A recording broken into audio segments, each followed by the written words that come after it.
Okay students, तो अभी तक हमने इकोनॉमिक एंथ्रोपोलॉजी देख लिया, अब हमारा चलेगा पॉलिटिकल एंथ्रोपोलॉजी। ठीक है, तो पॉलिटिकल एंथ्रोपोलॉजी में पहले सिलेबस वगैरह देख रहे थे, पुराने क्वेश्चंस कैसे आए हुए, कितने क्या मार्क्स के आए हुए। अब आपको ये बोला कि सिलेबस आपकी एक वो गाइड टाइप का रहेगा कि आपको क्या पढ़ना है, और पेपर्स आपको ये कि किस टॉपिक को कैसे पढ़ना है। ठीक है, तो पहले अपन देख लेते हैं थोड़ा सा सिलेबस इसका।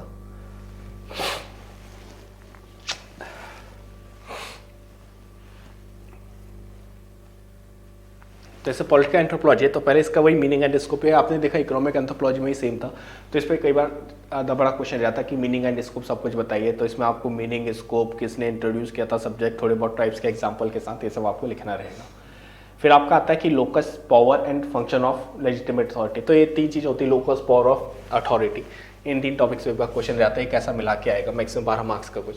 Difference between state and stateless political system थोड़ा सा इंपॉर्टेंट टॉपिक आ जाता है। फिर nation building process and state laws and justice in simple society. तो ये सारा थोड़ा है कि law and justice in simple society. तो अभी तक हमारे कहना है कि मॉडर्न सोसाइटी में हमारा principle of law, principle of justice अलग है। मॉडर्न सोसाइटी में हमारा जो पॉलिटिकल ऑर्गेनाइजेशन है वो अलग है। तो यही बात आती है कि भाई सिंपल सोसाइटी में कैसा था। पॉलिटिकल ऑर्गेनाइजेशन का मतलब क्या होता है कि लीडरशिप कैसी है, कौन बंदा लीड कर रहा है, लीडर की कैरेक्टरिस्टिक कैसी है, आपके यहाँ एविडेंस कैसे होते हैं, आपके यहाँ पनिशमेंट कैसे होगा, आपका लॉ कैसे होगा। तो हर जगह हम देखें मॉडर्न सोसाइटी और सिंपल सोसाइटी दोनों हर रिस्पेक्ट में अलग है। अभी हमने इकोनॉमिक रिस्पेक्ट में देख लिया कि कैसे मॉडर्न सोसाइटी और सिंपल सोसाइटी अलग थी। अब हम पॉलिटिकल एक्सपेक्ट में देखना चाहिए कि भाई मॉडर्न सोसाइटी और सिंपल सोसाइटी में क्या डिफरेंस है। जैसे सेक्शन में बीपीएससी में इसमें क्या क्वेश्चन आता है, state and status political system 12.5 marks में। 64 में आ गया था बैंड एंड ट्राइब। 63 में कोई क्वेश्चन है। 62 में आया था law and justice in simple society 50 marks में। तो पूरा 50 मार्क्स में क्वेश्चन आ गया था। इसके लिए नेशन बिल्डिंग प्रोसेस के साथ आया था, तो थोड़ा सा आपको नेशन बिल्डिंग प्रोसेस का 1-2 पैराग्राफ लिखना था, 2-3 पन्ने, और फिर बाकी law and justice in simple society लिखना था। फिर 56 से 59 में क्या था, state and state political system, वही इसी में 50 नील था। तो मतलब बेसिकली 3-4 टॉपिक के अराउंड इसके सारे क्वेश्चन रोटेट होते हैं। ठीक है, तो हम लोग अब चालू हो रहा है सब पॉलिटिकल एंथ्रोपोलॉजी। तो सबसे पहले हम ये देखेंगे कि इसका मीनिंग क्या है और इसका स्कोप क्या है। ठीक है, तो ऐसा हमने बताया था कि पॉलिटिकल एंथ्रोपोलॉजी मतलब कि यहाँ पे सारी पॉलिटिकल टर्म से डील करेगा कि भाई सबसे पहले कि पॉलिटिकल ऑर्गेनाइजेशन जो होती है, पॉलिटिकल ऑर्गेनाइजेशन, तो एक मॉडर्न सोसाइटी में पॉलिटिकल ऑर्गेनाइजेशन कैसे बनी और एक सिंपल सोसाइटी में पॉलिटिकल ऑर्गेनाइजेशन कैसे बनी। देखिए दोनों जो है ना, कोई भी आपका स्कोप आए, पॉलिटिकल एंथ्रोपोलॉजी, मॉडर्न एंथ्रोपोलॉजी, तो आप इसमें 3-4 कीवर्ड हमेशा यूज कर सकते हैं। कौन से, मॉडर्न और सिंपल सोसाइटी। तो जैसे दोनों कंपैरेटिव है। कंपैरेटिव कैसे कि सर हम लोग मॉडर्न और सिंपल सोसाइटी को कंपेयर कर रहे हैं। इकोनॉमिक एंथ्रोपोलॉजी रहेगा तो इकोनॉमिक टर्म्स में, पॉलिटिकल आ जाएगा तो पॉलिटिकल टर्म्स में। ये क्रॉस कल्चरल स्टडी है, 2 अलग अलग कल्चर्स की स्टडी कर रही है। ठीक है, तो ऐसे कुछ कीवर्ड्स हैं जो कि आपके आते रहेंगे, तो आप इनको थोड़ा ध्यान दीजिएगा, वो आप रिपीट कर सकते हो। ज़्यादा मतलब रटने का नहीं, थोड़ा समझने का कि ऐसे कीवर्ड है दोनों जगह यूज होंगे, तो एक का स्कोप याद कर लिया, उसी का स्कोप यहाँ पे बस पॉलिटी चेंज करके आप लिख सकते हैं। तो मॉडर्न सिंपल सोसाइटी में कैसा क्या डिफरेंस है विद इन पॉलिटिकल ऑर्गेनाइजेशन। यहाँ पे पॉलिटिकल लीडरशिप कैसी होती है सिंपल सोसाइटी में, यहाँ पे पॉलिटिकल लीडरशिप कैसी होती है। तो ये सब जो है हमारा पॉलिटिकल एंथ्रोपोलॉजी के अंदर आता है। तो हम अगर इसको पढ़ेंगे, इस पर थोड़ा लिख लीजिए। Political anthropology as a subject in anthropology was introduced by Evans Pritchard, EVANS, Evans PRITCHARD, Evans Pritchard and Mayer Forte। तो ये किसने इंट्रोड्यूस किया था, Evans Pritchard, EVANS, Evans PRITCHARD, Evans Pritchard and MAYER, Mayer, FORT, Mayer Forte in 1941 after a study of African political system, but it was popularized by BALANDIA, Balandia। ठीक है,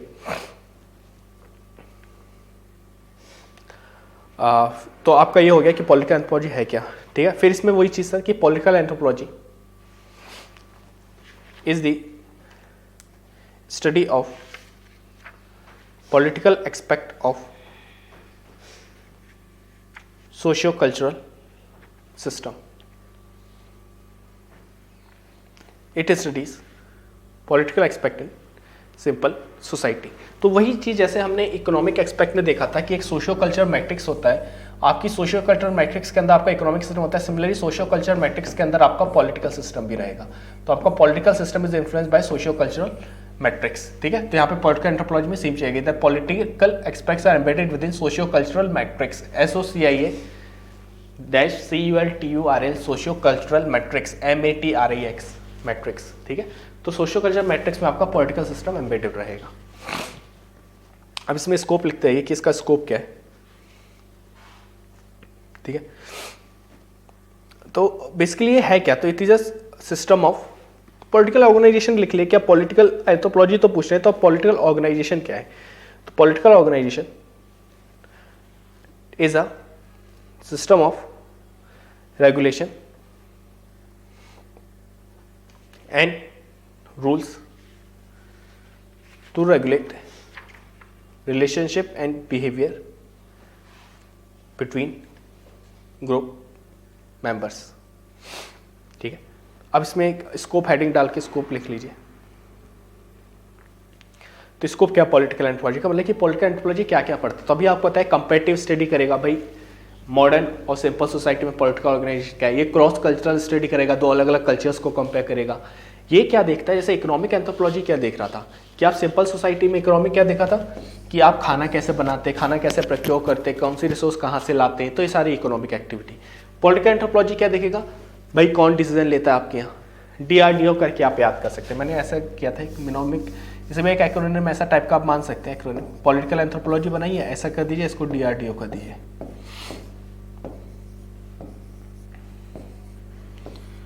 ठीक है। तो इसको एक डी के आगे क्या लिख लीजिए, decision, how decision is taken, DCISION decision.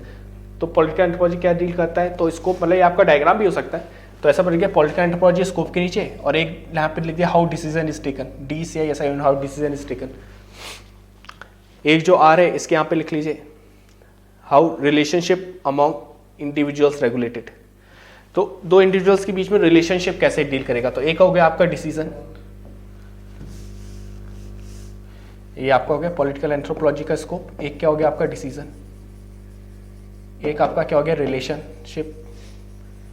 तो ये क्या बोल रहा है, how relationship between different individuals are dominated, ठीक है। एक आपका क्या हो जाएगा डिस्प्यूट्स। तो अब जो आपके मेंबर्स के बीच में डिस्प्यूट्स हैं, how disputes between members is solve, तो ये डिस्प्यूट्स हो गया। फिर ये ओ क्या हो जाएगा ओबे, तो ये क्या पूछ रहा हु ओबेज होम, ठीक है। तो how decisions are taken, decision कैसे लिए जाते हैं, रिलेशनशिप कैसे मेंटेन की जाती है, डिस्प्यूट्स कैसे सॉल्व किए जाते हैं, कौन किसको ओबे करता है, तो ये सब क्या पॉलिटिकल एंथ्रोपोलॉजी का स्कोप है। तो या तो ये डायग्राम बना लिए या फिर इन चारों को ऐसे पॉइंट में लिख लीजिए। सॉरी 2 मिनट पॉज करना। तो हम लोग स्कोप की बात करते हैं, बस आप आगे स्कोप में लिखते रहिए। Political anthropology is comparative study of state and stateless political system with his primary focus on stateless political system. It defined relationship between person and group. इसका एग्जाम्पल लिख लीजिए, जैसे कि बुशमैन, BUSHMAN बुशमैन। तो जो बुशमैन ट्राइब है इसमें क्या होता है कि रात में जो हंटिंग का जो डिसीजन है रात में सभी लोग बैठ के एक साथ लेते हैं। मतलब ऐसा कोई डिसीजन नहीं, जैसे हमारे क्या है प्राइम मिनिस्टर साइड डिसीजन लेगा, एक सेंट्रल अथॉरिटी है, लेकिन जो बुशमैन ट्राइब है इसमें कोई सेंट्रल अथॉरिटी नहीं रहती। तो एग्जाम्पल क्या लिख लिए, Bushman, among Bushman decision of hunting taken during night at fire place. तो फायर प्लेस में रात में सब लोग आजू बाजू बैठते, सब लोग मिलकर डिसीजन लेते कि कल कौन कैसे क्या हंटिंग करेगा वैसा, ठीक है। तो कोई सिंपल वो नहीं रहता। फिर आगे लिख लीजिए, इन simple society kinship is the basis of religion and there is close social group. Thus behavior of individual is regulated by social relation. Hence among simple society there is social control by social sanctions. तो ये क्या बता रहा है कि political anthropology है क्या, political anthropology का स्कोप क्या है। फिर उसके बाद क्या बोला है कि जो सिंपल सोसाइटी है उसमें आपको रेगुलेट करने के लिए कोई एक लीडर, एक अकेला बंदा ऐसा नहीं चाहिए, क्योंकि ये लोगों में क्या होता है किन ग्रुप या किन रिलेशन इतना स्ट्रांग रहता है कि इनका किन ग्रुप रहता है, इनके सारे decision king group king relation के बेसिस पे ही होते हैं। तो यहाँ पे इनफॉर्मल जस्टिस सिस्टम फॉलो होता है, वो भी अपन लॉ एंड जस्टिस में पूरा आगे देखेंगे। ठीक है, बस ये चीज बताना चाह रहे हैं सिंपल सोसाइटी में कैसा क्या चलता है। अब जैसे हमने ऊपर लिखा कि स्टेट और स्टेटलेस पॉलिटिकल सिस्टम क्या है, इवोल्यूशन ऑफ पॉलिटिकल सिस्टम कैसे हुआ, तो अभी आप थोड़ा ये वाला थोड़ा सा समझ लीजिए। ठीक है, तो आप बस ये 3 डायग्राम बना लीजिए।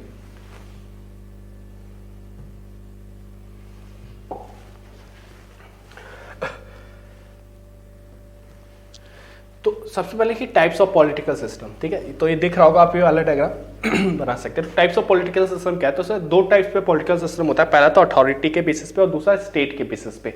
तो स्टेट के बेसिस पे क्या हुआ कि हम देखे थे, हमने वहां पे बोला था बैंड और ट्राइब। तो देखिए बैंड क्या होता है, बैंड एक ऐसा ग्रुप है जो कि 40 से 50 लोगों का ग्रुप है। इस ग्रुप में 40 से 50 ही लोग हैं, मतलब हर एक फैमिली के 5 से 8 लोग मान लिए, तो ये 4-5 क्लोजली रिलेटेड फैमिली एक साथ रह रही है। तो इसमें 40-50 लोग का एक ग्रुप होगा, ये बैंड होगा।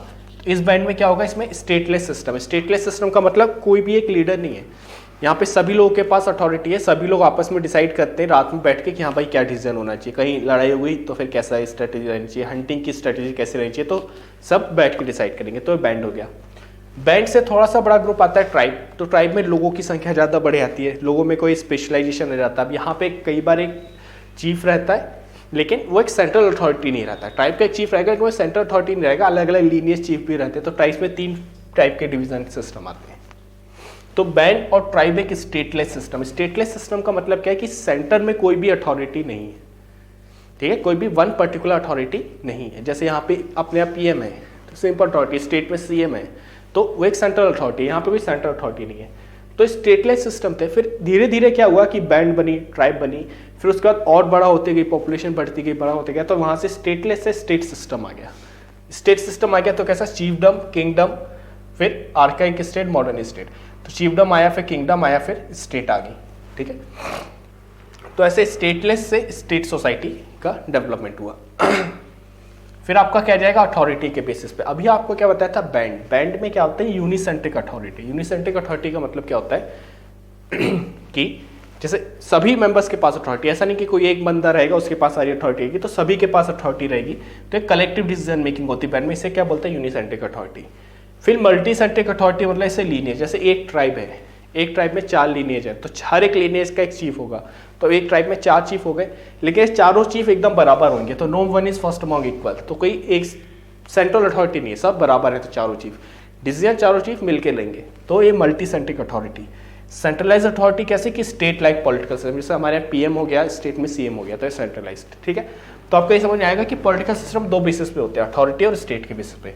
तो ये वाला डायग्राम बना लीजिएगा। Authority unicentric, multicentric, centralised. State कैसी थी, पहले स्टेटलेस थी, फिर स्टेट सिस्टम बना था। ठीक है, तो ये आपको हो गया टाइप ऑफ पॉलिटिकल सिस्टम। अब अपन पॉलिटिकल सिस्टम को थोड़ा सा डिटेल में देख लेते हैं कि पॉलिटिकल सिस्टम जो हम बोल रहे हैं इसका इवोल्यूशन एक्चुअली कैसे हुआ था। ठीक है, तो सबसे पहले इवोल्यूशन ऑफ पॉलिटिकल सिस्टम कैसे हुआ। अभी आपको बोला कि पहले बैंड बने, ठीक है, बैंड के बाद कौन बने, ट्राइब बने, ट्राइब के बाद क्या बनी, स्टेट बनी। ठीक है, तो इवोल्यूशन ऑफ पॉलिटिकल सिस्टम जब भी आएगा ना, तो आपको ऐसा ही फ्लो चार्ट बना देना, बैंड, बैंड से ट्राइब, ट्राइब से स्टेट। ठीक है, ये बैंड, बैंड से ट्राइब और ट्राइब से स्टेट बनी। ठीक है, बस ये इतना भी बना देंगे तो काफी है। और इसको एक्सप्लेन करना आपके पास टाइम है, तो आप क्या करेंगे, बैंड है, बैंड के बाद ट्राइब बनी, ट्राइब में 3 टाइप के पॉलिटिकल सिस्टम होते हैं, सेगमेंटेड, एज सेक्ट और विलेज काउंसिल। आएगा आगे तो देखेंगे ये सब। इसमें कुछ नहीं होता है, जैसे कि एज सेट रिलेशनशिप है, तो हर एक एज के बंदों को एक एक काम दे दिया जाता है। ऐसे बच्चों को क्या काम दे दिया जाता है कि आप पानी लेके आएंगे, आप बस साफ सफाई करेंगे। यंगर जनरेशन ने उसको क्या काम दे दिया जाता है कि भाई आप लोगों का काम है डिफेंड करना, आप लोग वॉरियर की तरह काम करेंगे। ओल्ड एज जनरेशन का काम क्या हो जाता है कि आप डिस्प्यूट्स वगैरह सॉल्व करेंगे। तो एज सेट पॉलिटिकल सिस्टम हो जाता है। सेगमेंटेड लीनियज के बेसिस पे हो जाता है, एक ही टाइप के 4-5 लीनियज डिवाइड कर देते हैं। ये सब आगे आएगा तो देखेंगे। ठीक है, बैंड, बैंड से ट्राइब, ट्राइब से स्टेट। अब स्टेट में भी इवोल्यूशन कैसे हुआ, सबसे पहले चीफडम आया, चीफडम के बाद किंगडम आया, किंगडम के बाद आर्केक स्टेट, आर्केक स्टेट के बाद मॉडर्न स्टेट। या स्टेट में बस आप ये 3 लिख सकते हैं, चीफडम, आर्केक स्टेट, मॉडर्न स्टेट। तो ये आपका फ्लो चार्ट हो जाएगा, बैंड, ट्राइब, स्टेट, ऐसे करके हमारा इवोल्यूशन ऑफ पॉलिटिकल सिस्टम हुआ। ठीक है, तो ये इवोल्यूशन ऑफ पॉलिटिकल सिस्टम का एक फ्लो चार्ट। कहीं भी आंसर आता है आपका पॉलिटिकल एंथ्रोपोलॉजी, पॉलिटिकल सिस्टम, तो आप ये सब लिख सकते हैं। अब जो था इमरजेंस ऑफ स्टेट कैसे हुआ था, तो इवंस प्रिचर्ड ने स्टडी करके एक हमें दिया पूरा कि इमरजेंस ऑफ स्टेट कैसे हुआ। तो भाई इवंस प्रिचर्ड क्या बोलते हैं कि सबसे पहले बैंड था, बैंड में आपको बताया हमने कि 40 से 50 लोग रहते थे। तो उस टाइम पे नोमैडिक लाइफ होती थी, एक जगह से दूसरी जगह चले गए, कोई सरप्लस नहीं था, तो वो क्या होता था बैंड। बैंड थोड़ा सा और बड़ा हुआ, पॉपुलेशन बनी, तो वो क्या बन गई, ट्राइबल सोसाइटी बन गया। ट्राइबल सोसाइटी बन गई तो वो लोग क्या करने लगे, शिफ्टिंग एग्रीकल्चर, हॉर्टिकल्चर, पेस्टोरलिज्म, ये सब करने लगे। इन सब चीज़ों से क्या आ गया कि उनके पास थोड़ा सा सरप्लस आ गया, पार्ट टाइम पॉलिटिकल एक्टिविटी करने लगे। सरप्लस आ गया तो मतलब क्या, कोई बंदा खाली बैठ सकता है, तो इसके लिए पॉलिटिकल स्पेशलिस्ट जनरेट हो गए।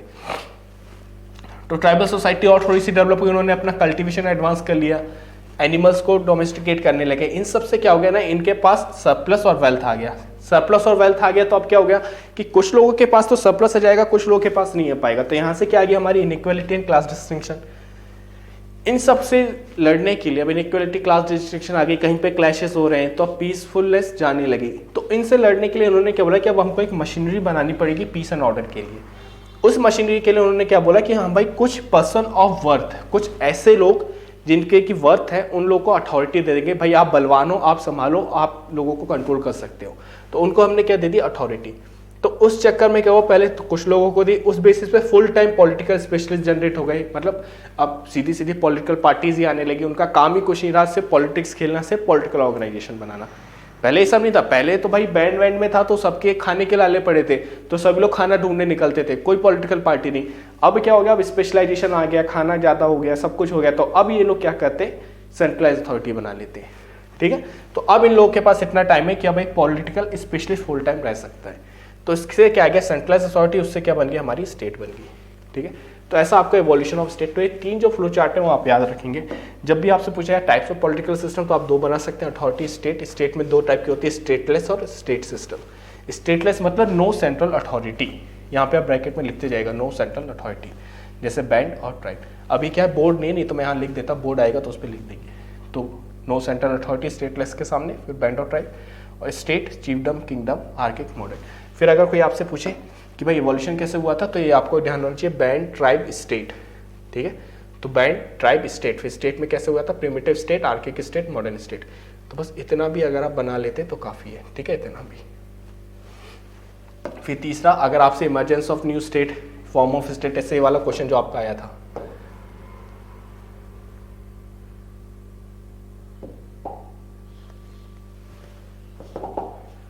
यही तो था, चलो सॉरी। जैसे आपका क्वेश्चन आया था, law and justice in simple society, और उसके साथ है नेशन बिल्डिंग प्रोसेस। तो जो नेशन बिल्डिंग प्रोसेस बेसिकली वो स्टेट बिल्डिंग प्रोसेस की बात करें, तो ये जो स्टेट जो हमारा ऐसा बन रहा है ना, तो ये है वो इमरजेंस ऑफ स्टेट। कैसे एक नेशन बनेगा ये वाला, तो कैसे पहले आर्केक नेशन बना, फिर मॉडर्न नेशन बनेगा, तो स्टेट तक बन गया। फिर स्टेट में भी कैसा रहेगा, पहले प्रिमिटिव स्टेट बनेगा, फिर आर्किक स्टेट बनेगा, फिर मॉडर्न स्टेट बनेगा, फिर यहाँ से हमारा नेशन स्टेट और न्यू नेशन स्टेट बनेगा। तो इसमें आपको ये वाला फ्लो चार्ट बस बनाना रहेगा। ठीक है, तो हमने पूरा पॉलिटिकल एंथ्रोपोलॉजी देख लिया, एवोल्यूशन ऑफ स्टेट देख लिए, किससे हमारे पॉलिटिकल सिस्टम के टाइप्स आते हैं वो हमने देख लिया। ठीक है, अब आते जाइए, टाइप्स देख लिया आपने, सारा एवोल्यूशन देख लिया। ठीक है, अब हम लोग एक एक पे आते जाएंगे, जो कि हमारा ये बनता जाएगा। तो अभी आप 1-2 डायग्राम देख लिए। ठीक है, तो अभी ऐसे इवोल्यूशन ऑफ स्टेट आए ना, तो आप ये वाला एक ऐसा फ्लो चार्ट टाइप बना सकते हैं। पहले बैंड था, बैंड के बाद ट्राइब, ट्राइब के बाद चीफडम, चीफडम के बाद स्टेट। ठीक है, सबको ऐसा बक्स में डाल दिए कि बैंड, बैंड से इवॉल्व होकर क्या बना ट्राइब, ट्राइब से क्या बना चीफडम, चीफडम से क्या बना स्टेट। और ये किसने दिया था, Julian H Steward, JULIN, Julian H STWRD Steward. ठीक है, तो कहीं भी पॉलिटिकल ऑर्गेनाइजेशन या कुछ भी आपका ऐसा वाला आता है तो उसमें आप ये सब लिख सकते हैं। ठीक है, अब आप बैंड लिख लिए कि बैंड क्या होता है, BAND हेडिंग डाल दिए बैंड। तो band it is a society consisting of people ranging from 50 to 60 members. It consists 6 to 8 extended family. फिर अगला point, main occupation is hunting gathering. Next, they live nomadic life.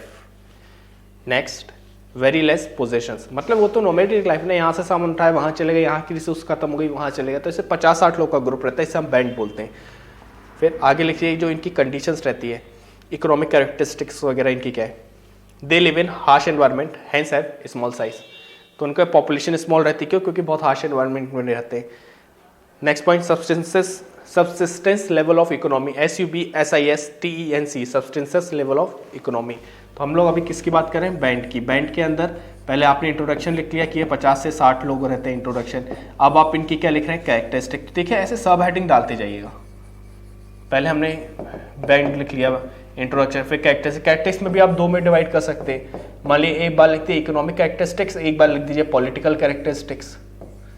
ठीक है, तो अभी characters में इकोनॉमिक कैरेक्टरिस्टिक के अंदर लिखते जाइए. Harsh environment has small size, subsistence level of economy, SUBSISTENC, subsistence level of economy. फिर पॉलिटिकल कैरेक्टरिस्टिक के आगे लिख दिए स्टेटलेस पॉलिटिकल सिस्टम. अभी हमने देखा था कि इनको जो सिस्टम है स्टेटलेस पॉलिटिकल सिस्टम होता है, मतलब कोई सेंट्रल अथॉरिटी नहीं होती. No concept of central authority, वही बात. तीसरा, होमोजीनियस सोसाइटी रहती है. ठीक है, इकोनॉमी में और लिख दिए वेरी लेस पोजेशंस. ठीक, तो ये आपका क्या हो गया? ये सब हो गया. अब हम लोग इसमें क्या लिख देंगे कि एग्जांपल्स क्या इनके. तो एक बार एग्जांपल, नेक्स्ट हेडिंग क्या डाल दिए? एग्जांपल. एग्जांपल में एक बार इंडिया के एग्जांपल लिख लिए कुछ टाइप्स के, एक बार वर्ल्ड के एग्जांपल लिख लिए. अभी आपको बताया था जो भी आपको hunting and food gathering tribe में जो इकोनॉमिक में एग्जांपल दिए थे, इकोनॉमिक एंथ्रोपोलॉजी में सेम चीज आ जाएगी. बिरहोर, BIRHOR बिरहोर, CHENCHU चेंचू, कादर, इरूला, फिर सारी अंडमानीज ट्राइब्स, ओंगेज, सेंटिनलीज. ठीक है, तो बिरहोर, चेंचू, कादर, इरूला, ओंगेज, अंडमानीज ट्राइब्स, ये सब. ठीक है, वर्ल्ड में कौन कौन जाएंगी? Pygmies, bushman, Eskimo, Australian origin. Pygmies, PYGMIS pygmies, BUSHMAN bushman, ESKIM Eskimo. Australian aborigine, AUSTRALIN Australian, ABORIGN Australian aborigine. ठीक है, फिर ये हो गया. फिर अगली हेडिंग डाल दी कि बैंड में लोकस ऑफ अथॉरिटी क्या होता है.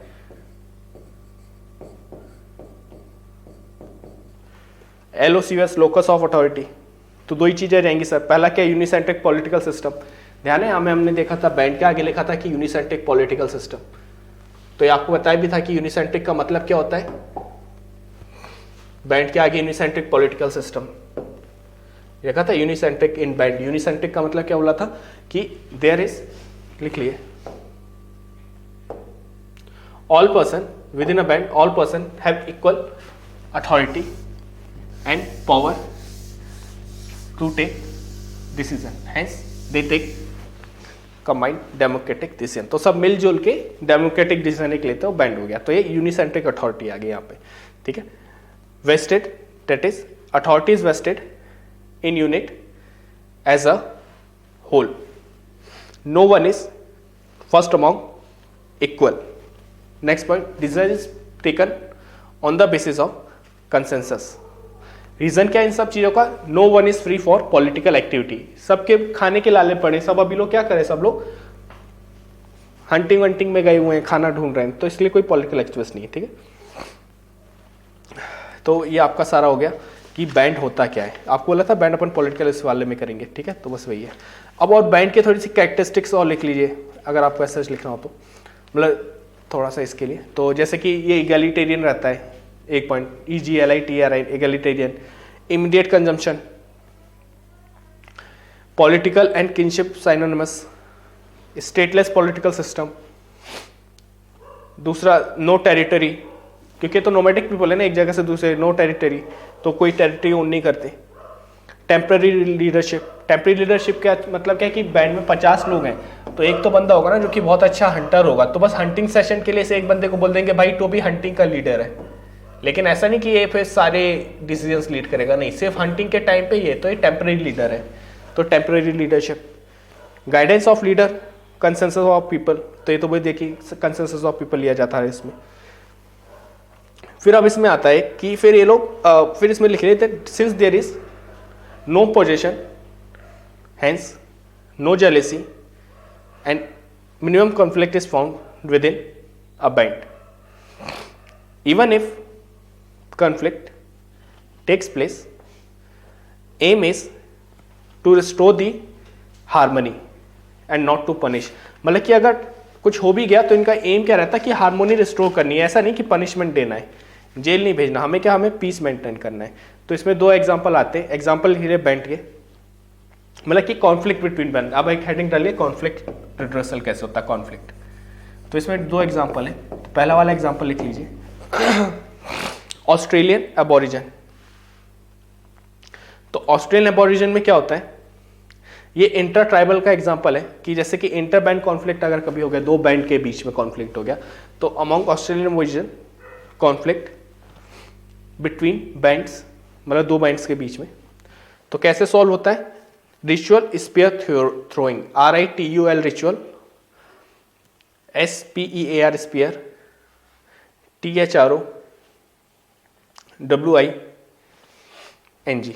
ठीक है। तो इसमें क्या होता है, जैसे मान लिया रिचुअल स्पीयर थ्रोइंग, हम क्या बोले ऑस्ट्रेलियन एबोरिजन, तो ऑस्ट्रेलियन एबोरिजन क्या करते हैं कि जैसे एक X है और एक Y है, ठीक है, इसके किसी मेंबर ने इसके मेंबर को मार दिया, एक बैंड ये है बैंड 1, एक बैंड ये है Y, इसके मेंबर ने इसके मेंबर को मार दिया, तो इन दोनों को खड़ा कर देंगे, Y वाले को स्पीयर देंगे, ये जख्मी है इसको बोलेंगे कि तू स्पीयर से इसको मार, लेकिन इसको इतना दूर खड़ा करते कि स्पेयर इस तक ना आ पाए, तो इसका गुस्सा भी निकल गया स्पेयर फेंकने से और कोई हर्ट भी नहीं हुआ, लड़ाई भी खत्म हो गई। तो ये क्या है, रिचुअल स्पेयर थ्रोइंग। तो ये इनका डिस्प्यूट रिजोल्यूशन मैकेनिज्म है ऑस्ट्रेलियन एबोरिजन का। ये कब, व्हेन इंटर बैंड, दो बैंड के बीच में, ठीक है। अब दूसरा एग्जांपल जो हम ले रहे हैं वो है इंट्रा बैंड का, कि विद इन अ बैंड अगर होने लगे तो बैंड के अंदर ही अंदर एक ही लोग जो है 40-50 लोग वही आपस में भिड़ लिए तब। अब इंट्रा बैंड का एग्जांपल लिख लीजिए, अमॉन्ग इन्यूट्स, INUITS, इन्यूट्स मतलब Eskimo, there is song duel occurs. Song duel में क्या होता है, दोनों को फेस टू फेस खड़ा कर देते एंड स्टार्ट अब्यूजिंग, तो सॉन्ग गानों के फॉर्म में एक दूसरे को अब्यूज करने लगते हैं, सब लोग फिर खड़े होकर ताली बजाते हैं, तो लड़ाई झगड़ा खत्म। तो ये ठीक है, तो इन्यूट्स में लिख लो among by song duel and then followed by clapping, face to face abusing. तो जो जस्टिस का फंडा है बैंड में क्या है, Thus, principle of justice is band is not to punish but to restore harmony। तो देखिए हमने बैंड क्या है ये पढ़ लिया, 50 से 40 लोग जो रहते हैं, हमने बैंड की political characteristic, economic characteristic, band के एग्जाम्पल, ठीक है, ये सब देख लिया। अब बैंड से डेवलप होके क्या बनेगा, ट्राइब। तो अब हेडिंग डाल लीजिए आप, ट्राइब, ठीक है। बैंड में सब तो हो गया कि सारे डिसीजन कंसेंसस से लेते हैं, तो बस वही है, ठीक है। और यूनिसेंट्रिक होता है, इसमें कोई पॉलिटिकल ऑर्गेनाइजेशन है। तो बैंड कैसा है, स्टेटलेस पॉलिटिकल सिस्टम है, ठीक है, स्टेटलेस पॉलिटिकल सिस्टम।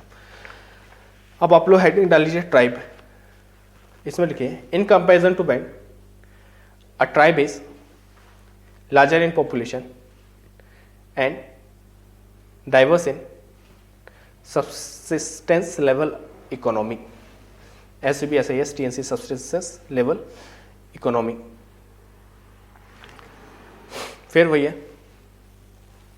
कि despite large population, because of subsistence economy, the tribes of middle and south India are politically stateless.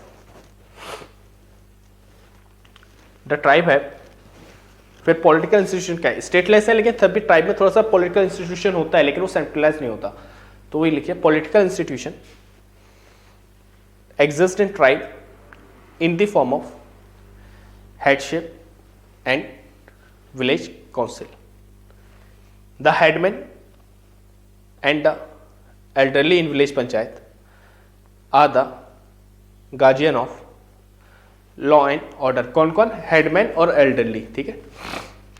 They are both interpreters of tribal code and the adjudicator of dispute. तो इसका मतलब क्या हुआ, tribes में क्या बोल रहे हैं कि ट्राइब्स में अभी भी कोई स्टेटलेस ही सिस्टम है। स्टेटलेस सिस्टम क्यों है, क्योंकि कोई सेंट्रल अथॉरिटी नहीं है, ठीक है, नो सेंट्रल अथॉरिटी। तो अभी तक ट्राइब में कोई सेंट्रल अथॉरिटी नहीं है। लेकिन ऐसा नहीं कि झगड़े वगैरह सॉल्व करने के लिए लोग किससे बोल देते, एल्डर्स को बोल देते कि भाई एल्डर्स एक ग्रुप बना लो और आप लोग झगड़े सॉल्व कर देना, या फिर एक हेडमैन बन जाता है, एक लीडर आ जाता है, लेकिन वो अभी सेंट्रल अथॉरिटी नहीं है, ठीक है। तो ऐसा, क्योंकि क्या होता है ना, एक ट्राइब है, एक ट्राइब के अंदर बहुत सारे लीनिएज होते हैं। तो L1, L2, L3 ये 4 लीनिएज हो गए,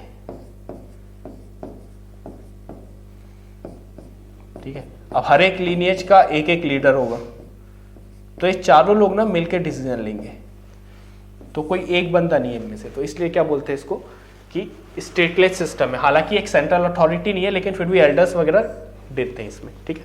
तो पॉलिटिकल इंस्टीट्यूशन तो है लेकिन स्टेटलेस है। तो बस ये आपका सारा आ जाएगा ट्राइब्स का, ठीक है। अब फिर क्या होगा, ट्राइब आ गई। फिर ट्राइब में मतलब 3 टाइप के होते हैं, तो ट्राइब में वही वाला लिख लिए 3 टाइप्स। बस इसके डिटेल में जाने की जरूरत नहीं, क्योंकि ट्राइबल ऐसा पॉलिटिकल सिस्टम आप में आएगा नहीं। यूपीएससी के सिलेबस में जाता है ट्राइब्स के पॉलिटिकल सिस्टम, तो फिर भी ऐसे types of political system in tribes में लिख लिए 3, 1 2 3 यहाँ पर। पहले वाले में लिख लीजिए lineage based, LINEAG, lineage based. Linear based में लीनियज बेस्ड लिख लीजिए, लीनियज के नीचे एग्जाम्पल लिख लीजिए, Nuer in Sudan, NUER, sorry, Nuer of Sudan. ये लोगों का क्या है, लीनियज बेस्ड है, ठीक है। उसके नीचे लिख लीजिए एज सेट बेस, मसई और होपी, मसई MASAI मसई और होपी HOPI होपी, ठीक है, MASAI है। तीसरा आपका जाएगा विलेज बेस्ड, मतलब विलेज एल्डरली बेस्ड हो जाएगा, ठीक है। इसके नीचे लिख लीजिए इबो, याको और प्यूएब्लो, IBO इबो, IBO इबो, YAKO याको या PUEBLO प्यूएब्लो। तो विलेज काउंसिल बेस्ड, यहाँ पे विलेज काउंसिल या विलेज बेस्ड दोनों सेम है। विलेज काउंसिल बेस्ड यहाँ पे एज सेट के बेसिस पे, यहाँ पे लीनिएज के बेसिस पे। आपको बता दें लीनिएज में क्या होता है, जैसे L1, L2, L3 अलग अलग लीनिएज है, सबका एक हेड। एज सेट मतलब एज के बेसिस पे। चिल्ड्रंस को क्या बोल दिया कि आप पानी वानी लेके आओ, एल्डर्स को क्या बोल दिया कि आप लोग डिस्प्यूट सॉल्व कर देना, यंगर जनरेशन को क्या बोल दिया कि आप वॉरियरहुड में आ जाओ, ठीक है। तो एज के बेसिस पे जो काम आ जाता है, तो यहाँ पे पॉलिटिकल ऑर्गेनाइजेशन कैसा, एज के बेसिस पे बन जाएगा। विलेज काउंसिल बेस वाला काउंसिल के बेसिस पे बनेगा, ठीक है। तो ये आपको 3 टाइप के हो गए, एक डायग्राम ये हो जाएगा आपका ऐसा, और आप हर एक का एक एग्जाम्पल लिख देंगे। इसका क्या है, लीनिएज का नुएर ऑफ सूडान, यहाँ मसई एंड होपी इंडियंस, और यहाँ पे आपका क्या था, इबो, याको और एक और कोई था प्यूएब्लो, ठीक है। तो ये आप नोट कर लिया फटाक से ट्राइब। तो हमने ट्राइब देख लिया, ट्राइब की सारे वो लिख लिया। फिर ट्राइब्स के टाइप्स ऑफ पॉलिटिकल ऑर्गेनाइजेशन।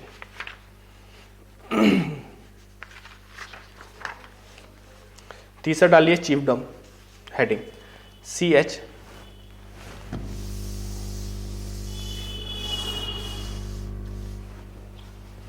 क्या हेडिंग है आपकी, चीफडम। क्योंकि ध्यान है ना, वो बैंड बना, बैंड से ट्राइब बना, ट्राइब से चीफडम बना, चीफडम से स्टेट आ जाएगा आपका।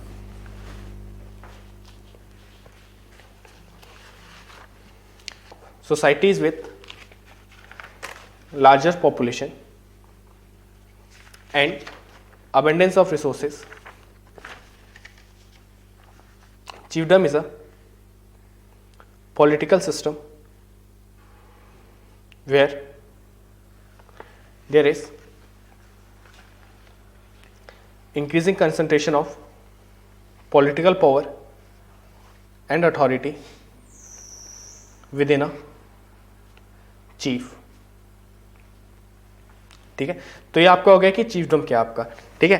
अब चीफडम भी बेसिकली इसको कॉम्प्लिकेट नहीं करता है, ऐसे कि चीफडम 2 टाइप के होते हैं, कहीं पे कलेक्टिव चीफडम होता है, कहीं पे पैरामाउंट चीफडम होता है। तो इतने ज़्यादा डिटेल में जाएंगे नहीं, बस आप ऐसा एक डायग्राम बनाइए, जैसे एक ट्राइब है,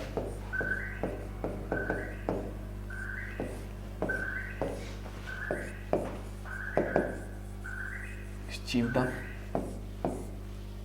ये अलग अलग क्लैन, ट्राइब के अंदर काफ़ी सारे ऐसे चीफ आ जाएंगे, अलग अलग क्लैन का एक एक चीफ, फिर वो सब कुछ मिलकर एक ट्राइब बनाएंगे। तो ऐसे ट्राइब, चीफडम, क्लैन, ये नोट कर लिए।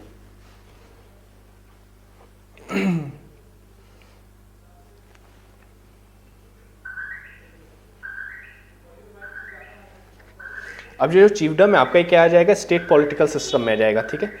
तो अभी दोनों जो थे हमारे ट्राइब और बैंड और ट्राइब हमारे कैसे थे, स्टेटलेस। क्यों? क्योंकि नो सेंट्रल अथॉरिटी थी। लेकिन चीफडम और स्टेट में हम क्या बोलेंगे, ये स्टेट पॉलिटिकल सिस्टम है। क्यों? क्योंकि यहां पे एक सेंट्रल अथॉरिटी आ जाएगी, ठीक है। और ये दोनों कैसे थे, बैंड और ट्राइब, स्टेटलेस, चीफडम, और स्टेट कैसे हैं, स्टेट पॉलिटिकल सिस्टम आ जाएंगे हमारे, ठीक है। तो चीफडम में लिखते जाइए नीचे, it is a state political system as there is a body of person authorized to make and enforce law, ठीक है। अब चीफडम की थोड़ी सी प्रॉपर्टीज लिख लीजिए। There is defined territory, no defined boundary, territory तो डिफाइंड है लेकिन बाउंड्री डिफाइंड नहीं होती है, ठीक है। और वहीं पे अभी देखें defined territory but no defined boundary, अगर बाउंड्री भी डिफाइंड हो जाएगी तो फिर वो स्टेट बन जाएगा। तो यहाँ पे क्या होता है, डिफाइंड टेरिटरी, दूसरा point no defined boundary but only frontiers, तीसरा पॉइंट हेरिडेटरी लिंक रहता है, ठीक है। फिर इसके बाद दो टाइप के चीफडम होते हैं, कलेक्टिव चीफडम एंड पैरामाउंट चीफडम। तो चीफडम कहते कि अगले हेडिंग डाल दिए टाइप्स बस ऐसे करके कह रहा हूँ, यहाँ पे बना दिएगा कलेक्टिव, COLLECTIV कलेक्टिव चीफडम, और एक पैरामाउंट चीफडम, PARAMOUNT पैरामाउंट चीफडम, ठीक है। कलेक्टिव चीफडम के नीचे लिख लीजिए नॉर्थ अमेरिकन ट्राइब्स, जो नॉर्थ अमेरिकन ट्राइब्स है वहाँ पे अक्सर कलेक्टिव चीफडम होता है। पैरामाउंट चीफडम के नीचे लिख लीजिए अफ्रीकन ट्राइबल ग्रुप, ठीक है। तो ये आ गया आपका अफ्रीकन ट्राइबल ग्रुप, ठीक है। फिर इसमें लिखिए कि चीफ क्या रहता है, तो chief there is concentration of power and authority in a chief, chief is the head of the group and is a powerful individual. Example Trobriand Islanders, TROBRIAND, Trobriand Islanders. He has, in Trobriand Islanders, chief has exclusive right to own large canoes, LARGE, large CNOS, मतलब कि chief के पास right है कि भाई वो बड़ी बड़ी जहाजें रख सकता है, तो लार्ज कैनूस, ठीक है। फिर he has control over strategic resources which enhances his status, rank and authority, ठीक है। बस इतनी है।